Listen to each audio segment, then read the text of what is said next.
So I find myself in the extraordinarily unusual position of having to build a computer. Now, of course, while that's maybe a little bit of sarcasm, as we do that quite often here on the channel, this one is going to be a little bit different because originally I wasn't even going to film it. This is a computer that I'm going to need to build for myself, for my own personal use, and I don't necessarily film all of those. I kind of do that all the time. But because of the way this system is going to come together and the uses that I'm going to be targeting with it, I figured it might be something that you guys wanted to see. So here are the parts. Let's get to work.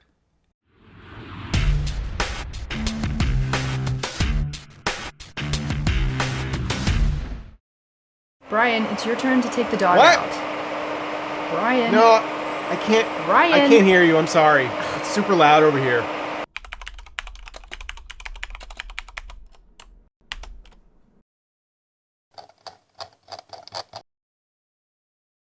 Here, try this.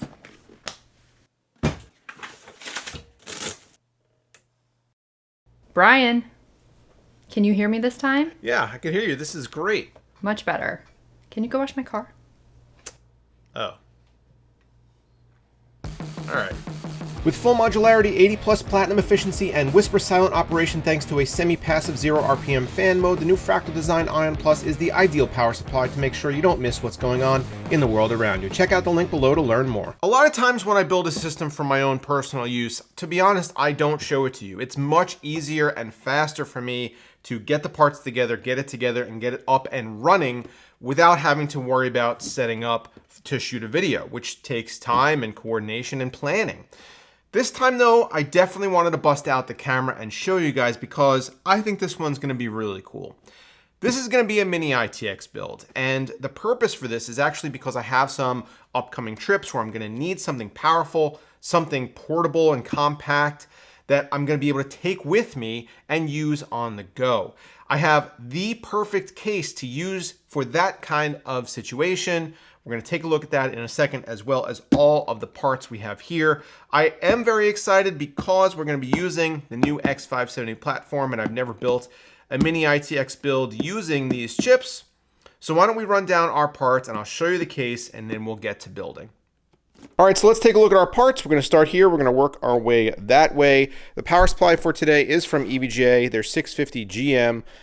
This is an SFX power supply, meaning that it is super small, but that's what we're going to need for the system that we're building. Still 80 plus gold rated, 650 watts, fully modular. Going to do a real nice job in our case. This is our memory from...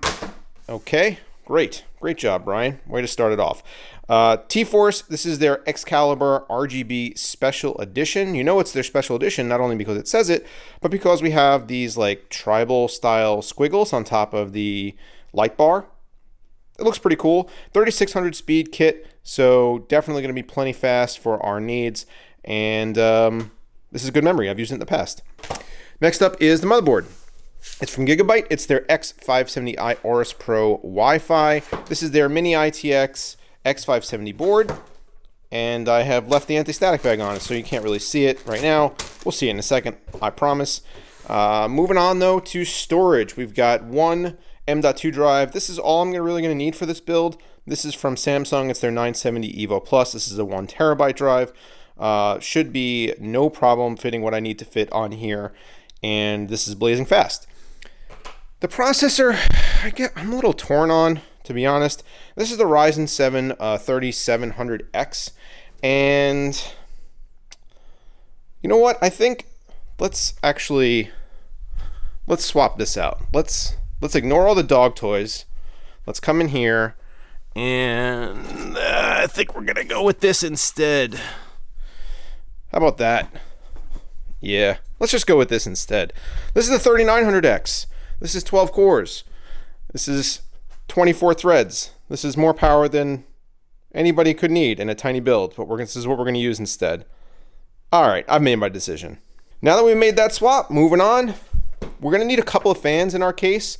These are the Lian Li board digital fans with the black trim. These are all aluminum, addressable RGB, and they're going to fit really nicely in with our case today, which we'll reveal in a second. Cooling for our CPU is going to be the Kraken M22. I'm not typically a huge fan of 120 millimeter all-in-ones, but with the case we're going to be using today, we do need something like that. And this one is a little thicker than normal, and it should provide us enough heat dissipation, hopefully, for our beastly chip. And lastly, the most power-hungry thing in our system is going to be the graphics card. It's from EVGA. It's their RTX 2080 Ti for the Win 3 Ultra Gaming. This is one of, if not the biggest graphics cards that I own, and it'll be interesting to see how well it fits inside of our case. And speaking of, let's get this thing up on the table. This is the Lian Li TU150, and it's one of the reasons that I wanted to go with Lian Li fans is because it kind of fits the whole theme. But if we kind of rotate this around a little bit and pop this panel off, we could see why we needed an SFX power supply and some other small components. There's not a whole lot of room in here. That's where the AIO is going to go, right on the back. Hopefully we have enough room down here for our graphics card. I honestly haven't test fit it yet, which is probably something I should have done ahead of time. But regardless, this is what we're going with. TU150, I'm really excited to be building in this case. I've had it for a little while, just haven't had the opportunity to do so yet. It does get a little fingerprinty, as you guys are probably seeing.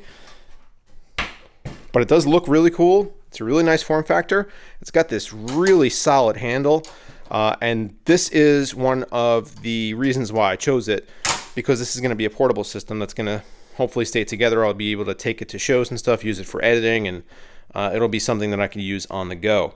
But Lian Li TU150, hopefully all this hardware fits inside of here, and we're going to find out right now.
Well, I expected this to go well, and to be honest, it probably went better than expected. This system looks awesome, and it is so absurdly powerful.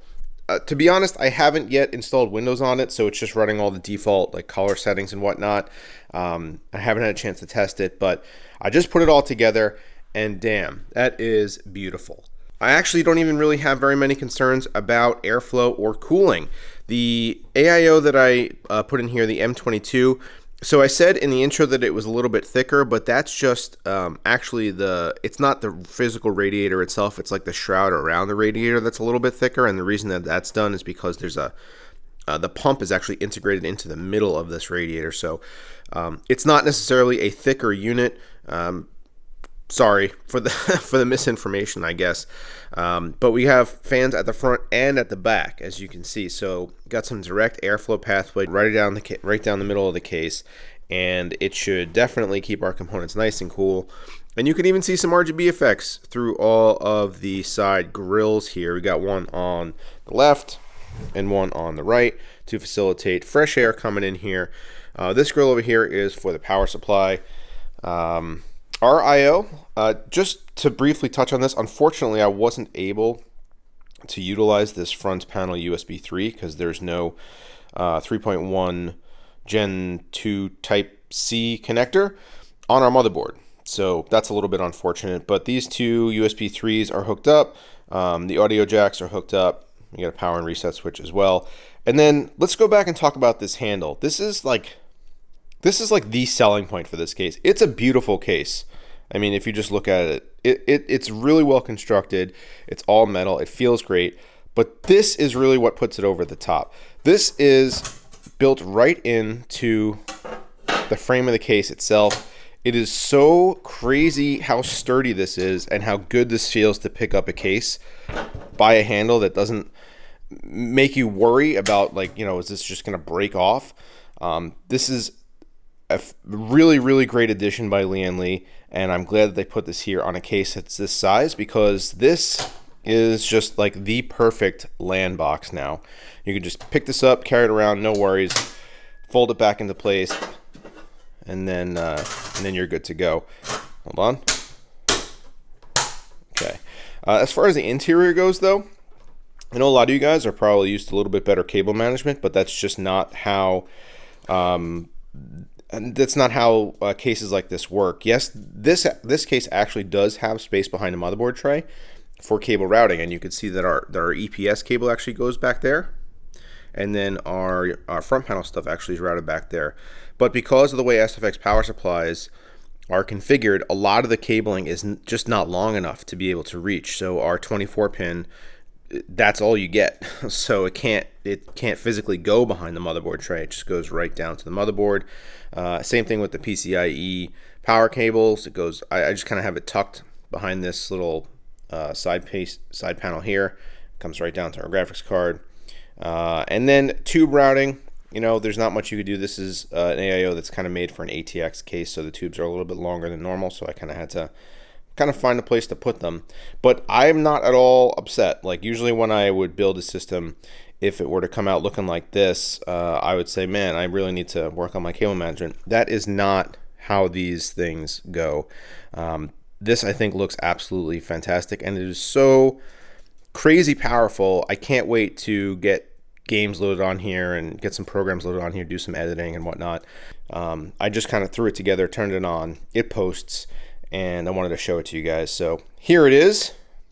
Damn, this is one sexy little build. What do you guys think? Let's wrap up. So that's it for this one, guys. Our system is fully built, and we are super happy with it. I hope you guys like the way that this turned out. I am really excited to get Windows installed on here, start messing around and seeing what kind of performance we can get. This system is going to stay together for at least a little while. I have a couple trips coming up that I'm going to need it for. It's unclear at this time if I'm going to take this to CES next year or not. It's a great size for it and would definitely fit in my suitcase. The only problem is that that would also mean that I have to drag along a monitor with me, which is probably the bigger hassle than just taking this tiny little box. But regardless, this thing is awesome. I really like this case. This handle, it just gets me every time. So thanks for watching, guys. Hope you enjoyed this video. Get subscribed if you're not already, and I will see you next time.